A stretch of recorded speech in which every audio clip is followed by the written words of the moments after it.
એએમસીના ફોગિંગના નામે ધતિંગ કરતા હોય તે વાત સામે આવી છે। એક્ટિવા પર બેસીને અને કામગીરી બતાવવા પ્રયાસ કરવામાં આવ્યો।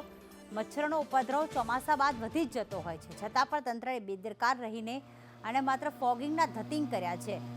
એક્ટિવા પર મચ્છરોની દવાનો છંટકાવ કરવામાં આવી રહ્યો છે અને સોસાયટીઓમાં એએમસી દ્વારા આ ફોગિંગની કાર્યવાહી કરવામાં આવી રહી છે।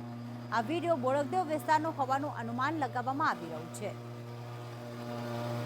કશ્યપ અમારી સાથે જોડાઈ ગયા છે। કશ્યપ, વ્યવસ્થિત રીતે ફોગિંગ કરવાનું હોય જેના કારણે મચ્છરજન્ય રોગનો ફેલાવો ન થાય, પરંતુ આ તો એએમસીના માત્ર ધતિંગ હોય તેવું સામે આવી રહ્યું છે।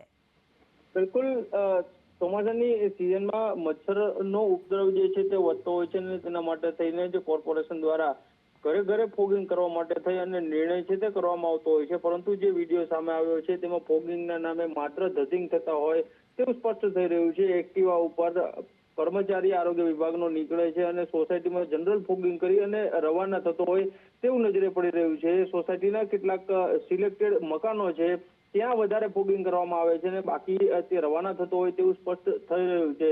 ત્યારે સવાલ એ ઉઠી રહ્યો છે કે કોર્પોરેશનનો જે દાવો છે કે ઘરે ઘરે ફોગિંગ કરવામાં આવે છે, પરંતુ આ વિડીયો છે તે તેની પોલ ખોલી રહ્યું છે। આ વિડીયો બોડકદેવ વિસ્તારનો હોવાનું સામે આવ્યું છે।